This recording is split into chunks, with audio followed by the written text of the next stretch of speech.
Periodismo objetivo, responsable y equitativo.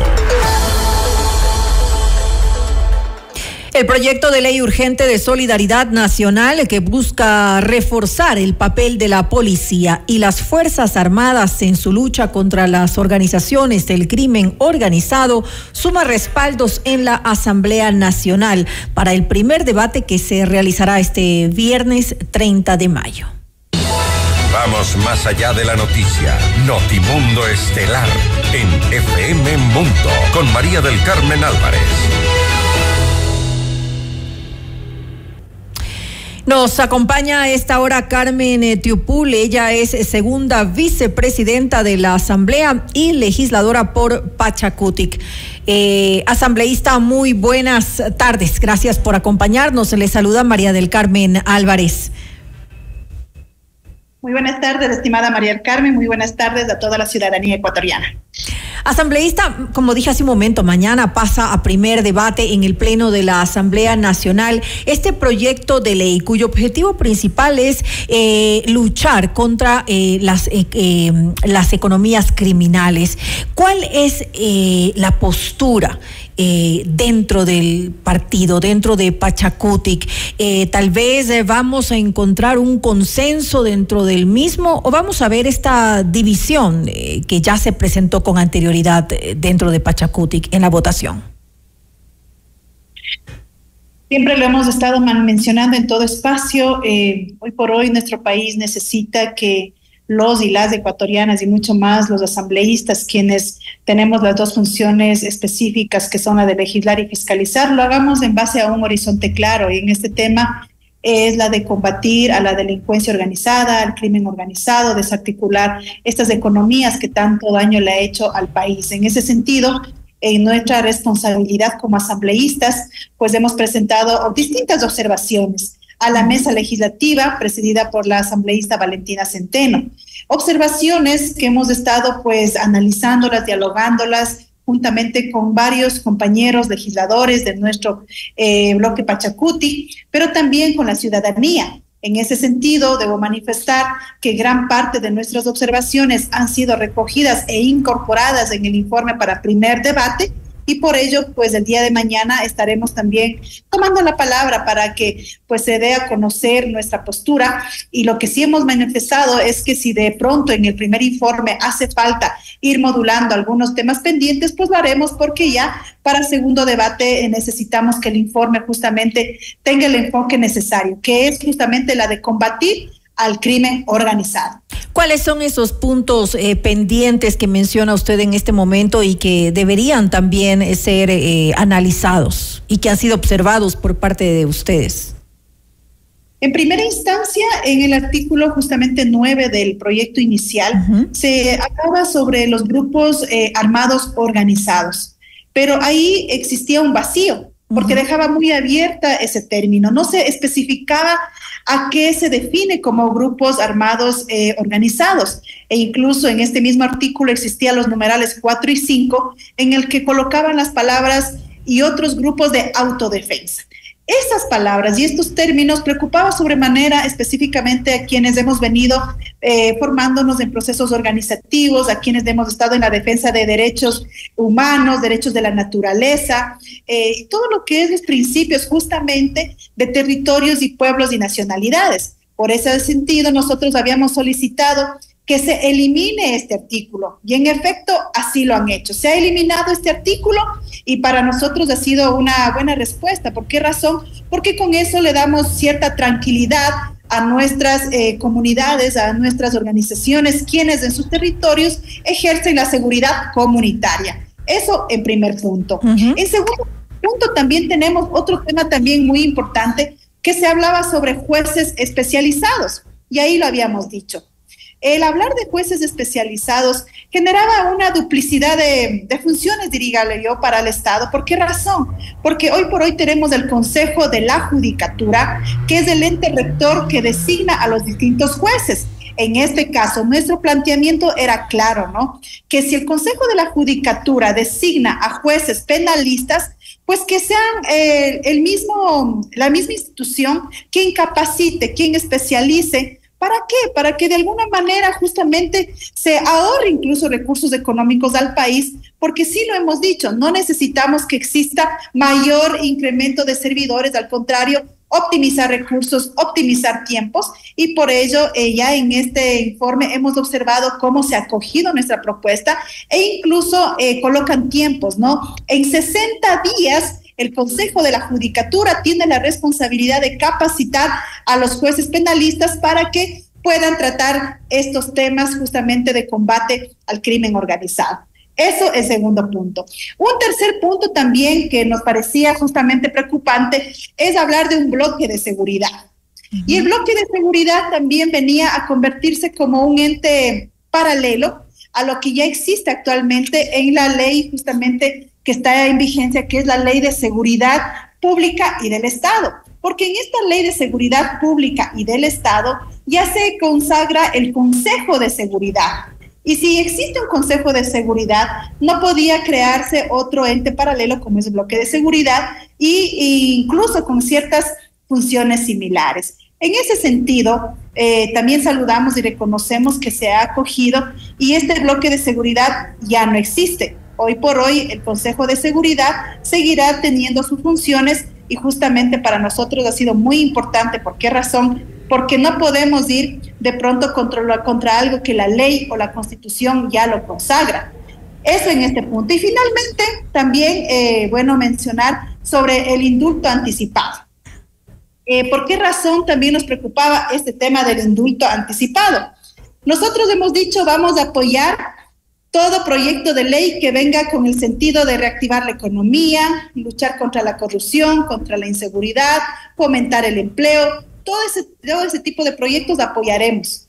Pero si vemos proyectos de ley que contengan articulados que violenten la norma constitucional, que violenten el tema jurídico, pues ahí tenemos que hacer observaciones. Para eso existe el diálogo, para eso existen las mesas de las distintas comisiones. Y en este sentido habíamos hecho la observación de que este tema del indulto anticipado se contraponía a lo que la Constitución dice. Sin embargo, hoy por hoy dice claramente en este informe que el indulto anticipado, ejemplo, ya no va a ser directo, ¿no? Como se lo estaba mencionando, ya no va a ser un preindulto, sino que ya va a cumplir un debido proceso. Por ejemplo, tiene que cumplir la etapa de investigación, la etapa de instrucción fiscal, que se lo denomina, y ahí podrá ya ser beneficiado del indulto. En ese sentido, saludamos y lo decimos nuevamente, nuestro apoyo a las Fuerzas Armadas, nuestro apoyo a la fuerza policial, siempre y cuando combatan a verdaderos grupos delincuenciales, porque muchas de las veces también sí hemos visto titulares en lo que de pronto por ciertos personajes también se ha visto un poco mancillado el nombre de estas instituciones. De acuerdo. Ahora, asambleísta, usted ha mencionado algunas de las observaciones que se han hecho y como usted bien lo ha dicho, han sido acogidas: el tema de los jueces especializados, el bloque de seguridad, el indulto anticipado. Pero ¿qué pasa? ¿Qué queda pendiente? Usted decía que hay un par de puntos que todavía quedan pendientes y que por supuesto deberían ser analizados. ¿Cuáles son esos puntos específicamente en los que ustedes aún tienen dudas? Uno de ellos, y lo que sí vamos a insistir en que sea acogido, ya sea una disposición transitoria o a su vez también en algún articulado, es al que se refiere al uso progresivo de la fuerza, ¿sí? Necesitamos que esta definición sea claramente mencionada. ¿Por qué razón? Quienes venimos, nuevamente repito, de organizaciones sociales, hemos observado que los derechos, cuando necesitamos y cuando se requiere que sean defendidos, justamente todas las organizaciones, todo ciudadano se acoge al derecho a la resistencia, contemplado en el artículo 98 de la Constitución. Y muchas veces por aquellas movilizaciones, por aquel derecho que plenamente se ha ejercido, a veces se observa cómo de pronto se hace un uso excesivo de la fuerza. Existen víctimas, ¿no? Por ello es importante mencionar, y lo hemos dicho, que eso va a ser un tema también de planteamiento. Ya lo hemos hablado de manera de pronto verbal y estamos buscando ya cómo modular este tema para que sea también acogido en el informe para segundo debate. Y para nosotros, vuelvo y repito, siempre será importante que todos los derechos, que todas las acciones, al menos que en Constitución y que la norma nos permita, sean defendidos. Eso es un principio básico para nosotros y obviamente también de la mano en la necesidad que tiene el país de que nos unamos en la construcción de proyectos de ley que netamente beneficien a la gran mayoría de ecuatorianos, por no decir a todos, porque lo hemos dicho, el tema de inseguridad necesita que se refuerce y necesita también leyes que sean rigurosas con quienes han hecho mucho daño a la ciudadanía. Ahora, asambleísta, veo que se ha hecho un análisis riguroso con criterio técnico, con criterio legal, pensando en los derechos humanos, según lo que usted me ha comentado de estos puntos, estas observaciones que han salido de parte, digamos, de los asambleístas del bloque de Pachacutic. Mi pregunta es, ¿esto se ha discutido al interior del partido dentro de Pachacutic? Es decir, ¿se lo ha hecho dentro de la organización como tal? Bueno, nosotros nos hemos reunido no con todos los asambleístas que hemos ingresado por el movimiento Pachacutic. Hemos sostenido un diálogo con quienes han decidido justamente participar en este análisis. Nosotros, como quien, vamos a ser muy respetuosos con el criterio de cada asambleísta. Y en este sentido también lo hemos dicho, para nosotros siempre va a ser importante también ir en esa línea de nuestros principios que nos hemos fundamentado y estamos convencidos que no estamos violentando o vulnerando ningún derecho cuando de pronto nos hemos sentado a dialogar, y lo hemos dicho, dialogar de manera pública, transparente. Y aquí debo también hacer énfasis en que nos hemos dirigido a la mesa de la Comisión de Desarrollo Económico, pero también hemos sostenido un diálogo con el señor ministro de Gobierno. ¿Por qué razón? Porque al ser un proyecto que nace desde el Ejecutivo, es muy importante hacer conocer que para nosotros existen líneas rojas, que para nosotros existen puntos críticos. Y esas líneas rojas, de pronto no hace falta decir no estoy de acuerdo y quedarme nada más en el decir que no estoy de acuerdo. Es importante decir no estoy de acuerdo en este punto, pero planteo esta solución. Y esa ha sido la forma de nuestro diálogo, hacerles comprender del por qué no estamos de acuerdo, del que convivimos de un país intercultural plurinacional, en donde convivimos diversas formas de organización, distintas formas de convivencia, y por ello yo sí debo reconocer que cuando se entabla diálogos y cuando existe esa acogida de decir y comprender que necesariamente existen derechos colectivos, que ha sido un resultado de varias luchas y procesos, pues ahí debo manifestar que estamos siempre abiertos a que el diálogo, sean bienvenidos las personas que deseen entablar este tipo de diálogos y propuestas, pero sí hacer énfasis en que ha sido 6 legisladores del movimiento Pachacutic con quienes hemos discutido y con quienes hemos presentado de manera formal, documentada, estas observaciones. Y eso es justamente lo que esperamos todos los ecuatorianos de los legisladores, quienes nos representan en la Asamblea Nacional, que hayan propuestas claras, que no se diga que no solamente por un tema político, sino que en realidad se haga ese análisis a conciencia de lo que es mejor para el país. Ahora, usted ha mencionado a 6 de los legisladores de Pachacutic, es decir, podríamos asegurar entonces esos 6 votos para este proyecto de ley. Nosotros hemos sido en reiteradas ocasiones muy claros en decir que al ser acogidas y al ser incorporadas nuestras propuestas, pues no podríamos negarnos. Por eso lo he dicho también en reiteradas ocasiones, que el informe para segundo debate venga con un informe que vaya justamente respetando los derechos. Vuelvo a decir, estamos en un estado de derecho en el que necesitamos que todo lo que en norma es correcto pues sea ejecutado, y lo que de pronto se está generando ciertas contradicciones sea mejorado. Entonces, por ello decir que los 6 legisladores estamos en varias reuniones permanentes, análisis, observaciones, y al momento al menos vemos con buena mirada que sí hay apertura para que se siga realizando un trabajo colectivo, un trabajo coordinado.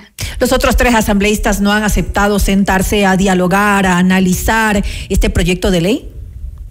Tengo conocimiento que también han realizado observaciones, y aspiro también que si han presentado las observaciones también puedan ser acogidas. Esperamos que sea así en todo caso para el bien de todos los ecuatorianos. Gracias nuevamente a Carmen Tiupul, segunda vicepresidenta de la Asamblea y legisladora por Pachacutic, por habernos acompañado en este espacio. asambleísta. Muy buenas tardes, María Carmen. Muy buenas tardes. Muy buenas tardes a usted. Usted está escuchando Noti